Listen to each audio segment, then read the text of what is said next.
A very warm welcome to all on my channel Megha on Motherhood and Family Wellness.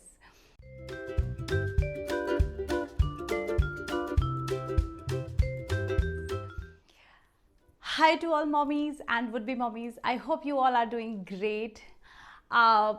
If it is your first month of pregnancy, then congratulations. And those who are planning for pregnancy, so please watch my previous videos so that you can plan your pregnancy in a better way. In this video, I will share my experience of C-section and normal delivery, and we will compare which one is better. And I think at the end of the video आपको भी पता चल जाएगा कि कौन सा better है, या फिर situation के ऊपर ये depend करता है कि कैसी आपकी delivery होगी, या फिर आपके efforts के ऊपर depend करता है. मेरी वीबैक वीडियो के ऊपर आपने मुझसे बहुत सारे सवाल पूछे. आई थॉट दैट उन सवालों को सेपरेटली किसी को आंसर करने से अच्छा है मैं उन क्वेश्चंस को एक अपने एक्सपीरियंसेस के साथ आंसर करूं, सो दैट आप बेटर समझ पाएँ कि किस तरह से मैंने सिचुएशंस को डील किया और राइट टाइम पे मैंने क्या स्टेप्स लिए, और जब मैंने नहीं राइट टाइम पे स्टेप्स लिए थे तो उसका मुझे क्या रिज़ल्ट मिला था. सो आज मैं अपनी दोनों प्रेगनेंसीज़ को आप लोगों के साथ शेयर करूंगी, जो मेरी जर्नी थी उसको शेयर करूंगी, सो दैट आप एक बेटर वे में समझ पाएँ कि प्री नेटल केयर और प्री प्रेगनेंसी केयर बहुत इंपॉर्टेंट होती है.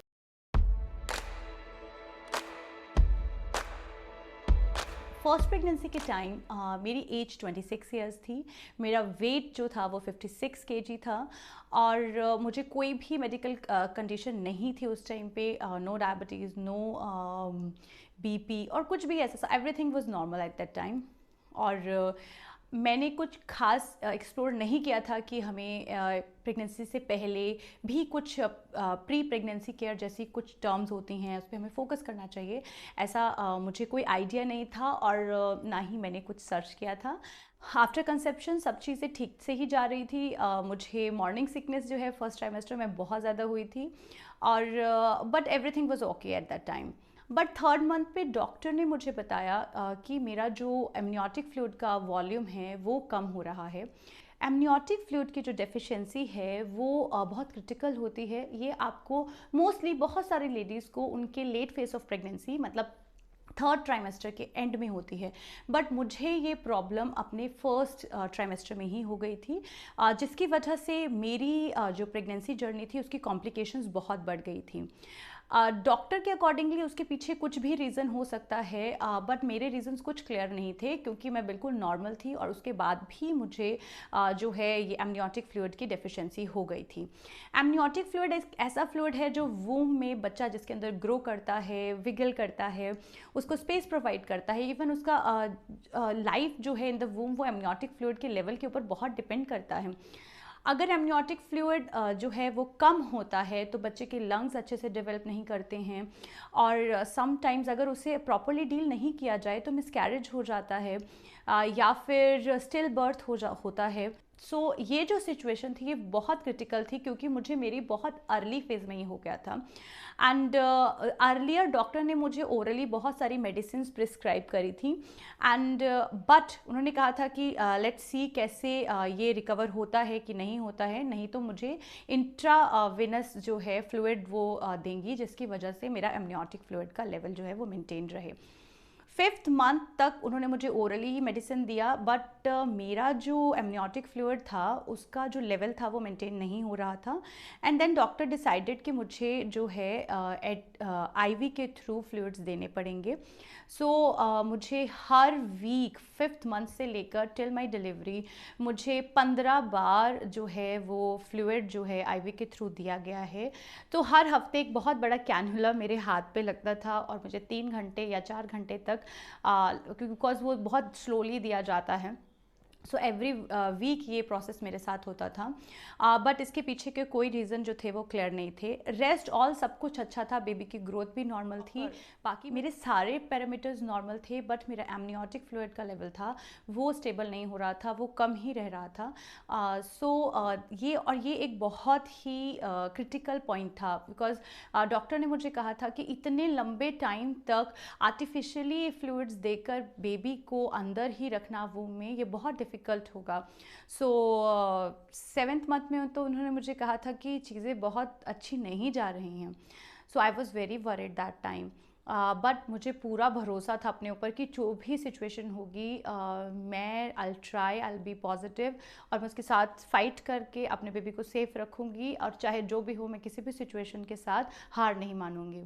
एंड सब ठीक रहा, फ्लूइड मैं लेती रही, बट 9th मंथ पे आप लोगों को विश्वास नहीं होगा कि मेरे हाथ में इतने ज़्यादा बार कैनुला लग चुके थे। जो 9th मंथ में डिलीवरी के टाइम कैनुला इंसर्ट करना था, तो डॉक्टर ने मुझे कहा कि कोई स्पेस ही नहीं बचा है, बिकॉज एवरी वीक प्रिक कर करके मेरे पूरे हाथ जो थे वो स्वेल हो चुके थे। At the end of this gestation period जब डिलीवरी टाइम आया तो सब कुछ नॉर्मल जा रहा था, बट क्योंकि मेरा फ्लूइड भी पहले से कम था और बेबी की पोजीशन सब कुछ नॉर्मल थी, डॉक्टर सेड कि नॉर्मल डिलीवरी भी हो सकती है, बट कुछ ऐसे सर्कमस्टांसेस बने कि मेरी नॉर्मल डिलीवरी पॉसिबल नहीं थी। डॉक्टर सजेस्ट कि बहुत बेटर रहेगा अगर हम लोग सजेरियन कर लें। सो हमने भी कोई सेकेंड थाट नहीं लिया, डॉक्टर ने जैसा सजेस्ट किया हमने वो फॉलो किया, और दैट टाइम जो है we were blessed with baby boy, and baby बिल्कुल हेल्दी था।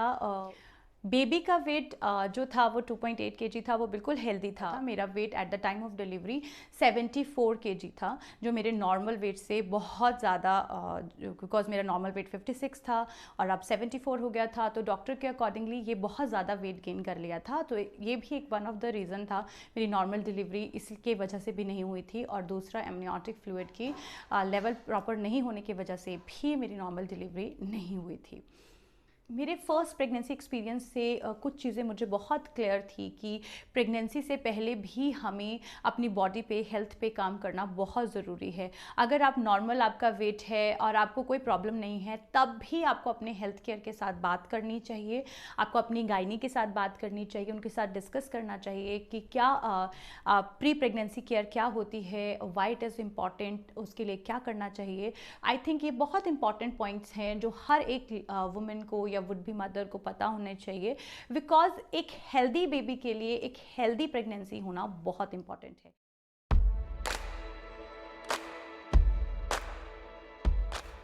अपनी सेकेंड प्रेगनेंसी को मैंने बहुत प्लान्ड वे में एग्जीक्यूट करा है। हमने सब कुछ, ये सेकेंड प्रेगनेंसी जो थी वो हमारी प्लान्ड बेबी और प्लान्ड प्रेगनेंसी थी।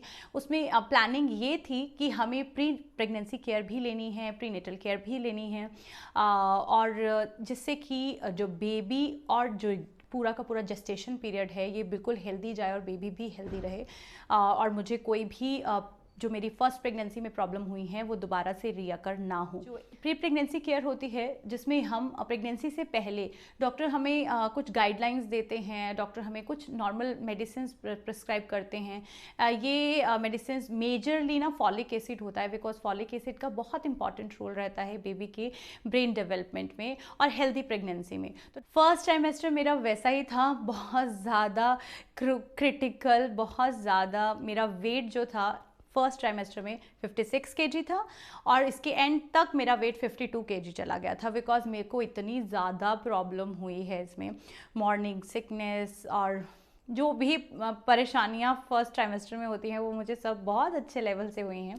सो मेरा वेट उससे बहुत रिड्यूस हो गया था। बट उससे, अगर आपके साथ भी ऐसा होता है तो इससे बिल्कुल भी चिंता मत करिए, आपको टाइम मिलेगा रिकवरी का भी, बिकॉज इस टाइम पे ऐसा होता है। जस्ट आप अपने डॉक्टर के टच में रहिए, उनसे बात करिए, और सेकेंड ट्राइमेस्टर जैसे स्टार्ट होता है चीज़ें अच्छी होना स्टार्ट हो जाती हैं, तबीयत भी अच्छी लगने लगती है, और फिर धीरे धीरे जो है आप एक नॉर्मल ट्रैक पे आ जाते हो। सेकेंड ट्राइमेस्टर में मैंने जो है प्री नेटल एक्सरसाइज स्टार्ट कर दी थी, बट ये मैंने अचानक से स्टार्ट नहीं करी थी, इसके लिए मैं अपनी बॉडी को ट्रेन पहले ही कर चुकी थी।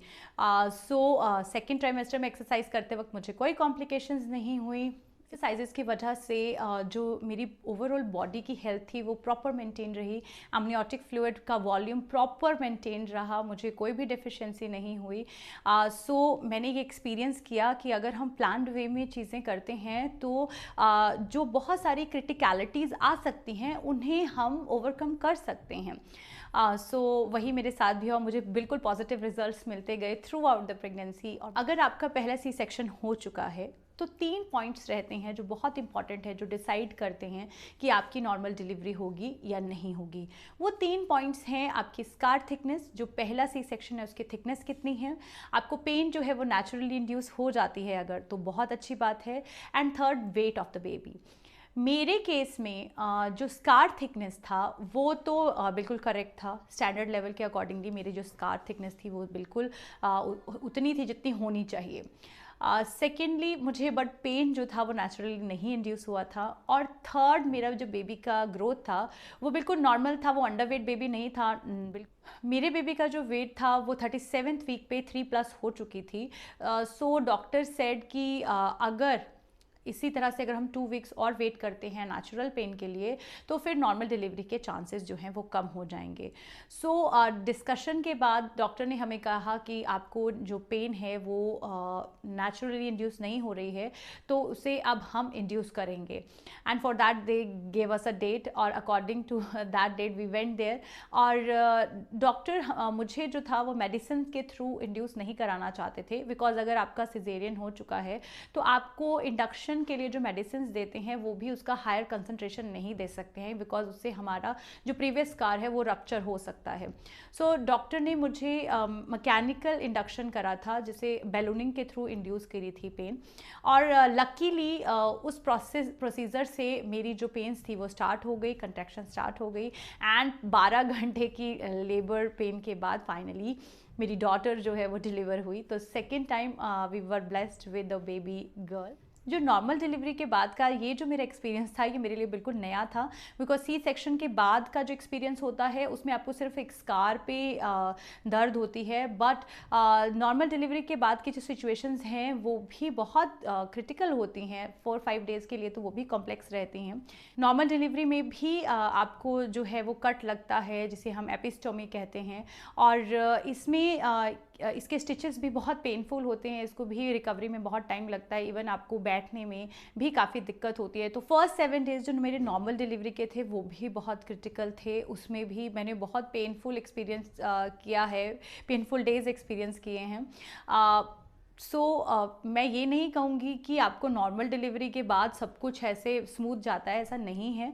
जो क्योंकि आपके को कट लगा होता है और उसमें स्टिचेस लगे होते हैं, तो उनको हील होने में काफ़ी टाइम लगता है, तो उसकी रिकवरी जो है वो बहुत, डॉक्टर मेडिसिन तो देते हैं बट वो भी काफ़ी पेनफुल रहता है, तो आपको इसके बारे में भी पता होना चाहिए। बट जो बेस्ट पार्ट है नॉर्मल डिलीवरी का वो ये है, रिकवरी कंपैरेटिव टू सिजेरियन थोड़ा जल्दी होती है। आप जो अपनी नॉर्मल रूटीन में थोड़ा जल्दी आ जाते हो, एंड सेकेंडली नॉर्मल डिलीवरी के थ्रू बेबी होना बेबी के लिए भी बहुत ज़्यादा हेल्दी है। उसको भी बहुत जिसे कहते हैं बेनिफिट्स होते हैं अगर वो बर्थ कैनाल के थ्रू आता है।